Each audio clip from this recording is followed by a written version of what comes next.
Hi అండి అందరికీ నాగధర ఛానల్కి స్వాగతం. ఈరోజు 10వ రోజు కూడా నా పూజ అయితే దివ్యంగా అయిపోయింది. ఎంత పనో బాబోయ్ ఈరోజు అస్సలు ఒక నిమిషం బయటికి పోతే ఇంట్లో పని అయితే అలాగే ఆగిపోతుంది ఫ్రెండ్స్. నాకు ఎవరు చేసేవాళ్ళు లేరు.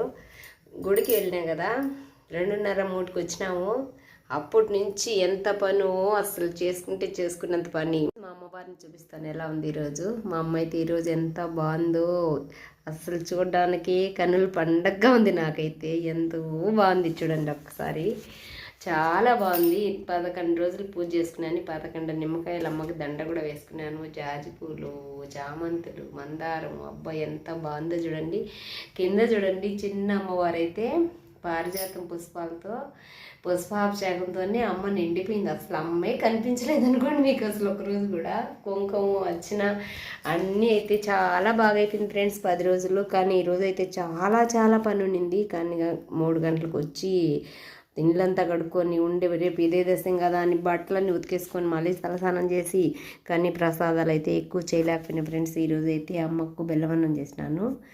బెల్లము పాలు వేసి అమ్మకు బెల్లవన్నం చేసి కూడా అన్నం అని కూడా అంటారు. బెల్లవన్నము, అరటిపండ్లు, తాంబూలం, మంచినీళ్ళు, పానకం, వడపప్పు, దాలింబ గింజలు. ఇందులో అయితే ఒక పుష్పం పడిపోయింది.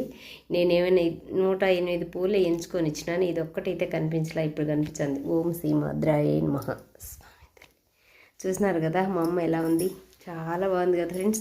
కానీ ఇంత పనిని కూడా ఇలా చేసుకుంటే చాలా అంటే చాలా బాగుంటుంది. చేసుకున్న తర్వాత చూసి దానికి కన్నుల పండగగా ఎంత బాగుంటుందో అసలు ఎంత ప్రశాంతంగా ఉంటుందో అదైతే మాటలతో చెప్తే అర్థం కాదు. అనుభవంతోనే అర్థమవుతుంది. నాకైతే అనుభవం చాలా అయిపోయింది. చూస్తున్నారు కదా ఈరోజు 10వ రోజు. అమ్మ మహిషాసురుడి మధ్యని కానీ గుడికి కూడా వెళ్ళొచ్చిన ఫ్రెండ్స్. అర్చన చేసుకొని గుడిలో కూడా అమ్మవారిని కూడా దర్శనం చేసుకొని వచ్చినాను.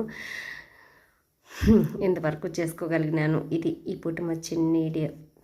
చూస్తున్నారు కదా, నచ్చితే ఒక లైక్ చేయండి. కొత్తగా చూసేవాళ్ళు అయితే మన ఛానల్ సబ్స్క్రైబ్ చేసుకోండి.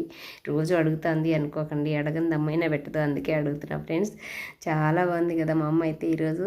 నేనైతే ఇంకెప్పటికీ చూసుకుంటూ ఉంటాను. ఎప్పుడు ఇలాగే చేసుకున్నాను కదా నేను అన్ని చెప్పి అమ్మనైతే చూసుకుంటా. ఈరోజు అయితే నాకు ఎందుకు చాలా కన్నుల పండుగగా ఉన్నది ఫ్రెండ్స్. ఈరోజే అమ్మ విజయాన్ని సాధించే రోజు.